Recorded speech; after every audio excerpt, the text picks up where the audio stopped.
नमस्कार दर्शकों, मैं हूं सार्थक पांडे और आप देख रहे हैं भारत न्यूज। पाकिस्तान जिस तरह से भारत पर हमला कर रहा है, मैं ये नहीं कहूंगा कि आतंकवादी ने हमला किया है या आतंकवादियों ने हमला किया है। ये हमला पाकिस्तान द्वारा कराया गया है, क्योंकि पाकिस्तान से जुड़े वो आतंकवादी हैं जो पहलगाम में आकर नरसंहार मचाकर रख देते हैं। पहलगाम में सोचिए कि टूरिस्ट वहां पर पहुंचे होते हैं, किसी की नई नई शादी हुई होती है, कोई घूमने गया होता है, और इस दौरान इतनी बड़ी जो हादसा है वो वहां पर देखने को मिलता है।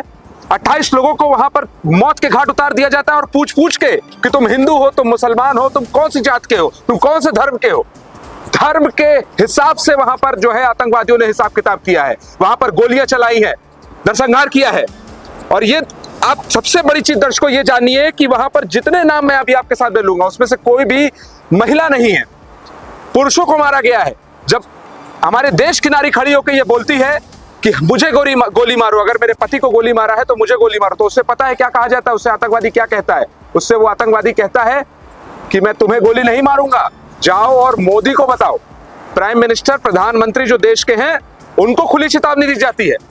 लेकिन ये पाकिस्तान, तुम भूल रहे हो कि तुम कितनी बड़ी गलती कर रहे हो, और ये गलती तुमको नष्ट कर देगी, नाश कर देगी।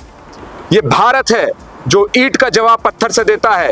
ये वो भारत है जो आतंकवाद का जवाब इस तरह देगा कि तुम्हारी 7 पीढ़ी याद रखेगी कि तुमने किस पर नजर उठा के देखा। शर्म आनी चाहिए, शर्म आनी चाहिए नवाज शरीफ को, शर्म आनी चाहिए पाकिस्तान के उन तमाम नेताओं को जो सत्ता में बैठे हुए हैं और भारत के ऊपर नरसंहार कर रहे हैं। हिम्मत हो तुम में तो जरा सा हमारे देश की सेना का सामना करके दिखाओ, तो मैं मानूं तब कि तुम कोई देश हो, पड़ोसी मुल्क बनते हो। अरे ये होता है पड़ोसी मुल्क। निहत्तों को मार रहे हो तुम, निहत्तों को। एक बार आओ ना, इंडियन आर्मी के सामने खड़े होके दिखाओ। पैंट में तुम लोग पेशाब कर दोगे, पैंट में। पाकिस्तानियों, खुली चेतावनी है, मैं खुली चेतावनी भारत से तुम्हें दे रहा हूं कि पैंट में तुम पेशाब कर दोगे। तुम्हारी हैसियत नहीं है भारत के साथ लड़ाई लड़ने की, और अगर भारत अपने पे आ गया तो तुम अगले दिन का सूरज जो है नहीं देखोगे। मैं आज किसी का स्वागत इस चैनल पे नहीं करूंगा, किसी मेहमान का स्वागत नहीं करूंगा।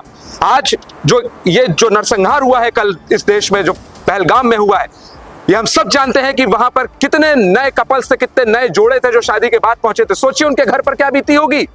एक बार सोचा, किसी 84 साल के बुड्ढे को मार रहे हो, किसी 56 साल के आदमी को मार रहे हो, किसी 26 साल के लड़के को मार रहे हो जिसके हाथ में हथियार नहीं है, और कश्मीर में सिखाते हो कि पत्थरबाजी करो।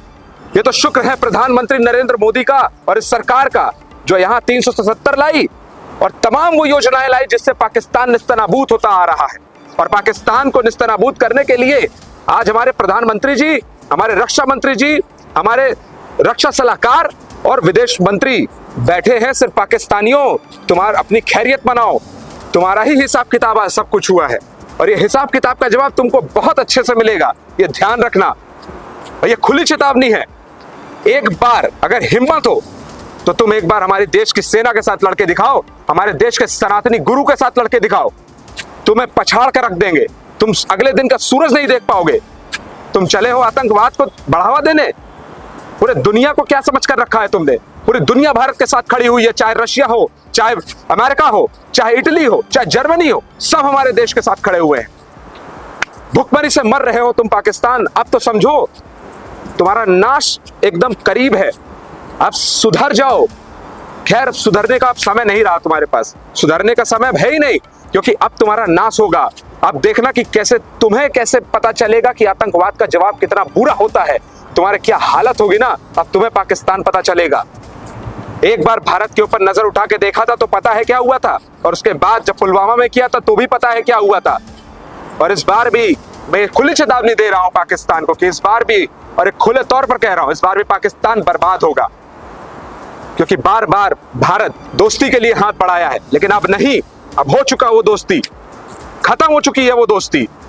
किसी काम की ये दोस्ती नहीं है। कितनी बार दोस्ती करेगा अगर आखिर भारत जो है पाकिस्तान से, कितनी बार हाथ बढ़ाएगा शांति अमन चैन का? ये चीज समझ में पाकिस्तान को नहीं आती। अरे एक बार सोचा तो होता, किसी महिला को, हमारे देश की नारी देखो तुम पाकिस्तानियों, ये आतंकवादी तुम्हारे यहाँ के हैं। मैं खुलेआम बोल रहा हूँ कि आतंकवादी पाकिस्तान के हैं। और उमर अब्दुल्ला की सरकार जम्मू कश्मीर में क्या कर रही है? उमर अब्दुल्ला की सरकार, ये सिर्फ एक वीआईपी सीएम है। एक सीएम के पीछे कितना पैसा खर्च होता है ये हम सबको पता है। जम्मू कश्मीर में सेना का जो है पूरी तरह से अध्यक्षता होनी चाहिए। उमर अब्दुल्ला की सरकार नहीं होनी चाहिए, नहीं होनी चाहिए। ये बात सीधी खरी बात है। इस बात में चाहे कोई बुरा माने चाहे भला माने। और ये पाकिस्तान बहुत बड़ी चीज नहीं है भारत के लिए। जब जब आए हैं उसका जवाब उन्हें मिला है, और इस बार जो जवाब मिलेगा वो उस पाकिस्तान की 7 पीढ़ी याद रखेगी। और अखंड भारत की बात करता है ना, हमारे भारत में तमाम जो हमारे गुरु हैं सनातनी के, तमाम हमारे जो महंत है, तमाम हमारे जो साध्वी हैं, वो यही बात करती है कि ये देश नहीं, ये दुनिया पूरी सनातनी है और ये अखंड भारत एक दिन बन के रहेगा। और ये बनेगा, ये बिल्कुल सत्य है, बनेगा। दर्शकों, हमारे साथ हमारे मेहमान जो है वो जुड़ चुकी हैं। साध्वी कल्याणी जी पड़ी अखाड़ा से हमारे साथ जुड़ चुकी हैं। बहुत बहुत स्वागत है साध्वी जी आपका हमारे चैनल पर। माफ करिएगा, मैं आपका नाम मेरे ख्याल से गलत पुकारा, तो आपका पहले तो बहुत बहुत स्वागत है भारत न्यूज पर। जिस तरह का ये नरसंहार हो रहा है आप देख रही होंगी। जागृत चेतना जी, आपका माता जी बहुत बहुत स्वागत है हमारे चैनल पे। क्या हो रहा है ये भारत में, और ये जो अखंड भारत की आप लोग जो बात कर रही है, ये मुझे लगता है अब समय आ गया है। उतरिए आप लोग, आइए बॉर्डर्स पे।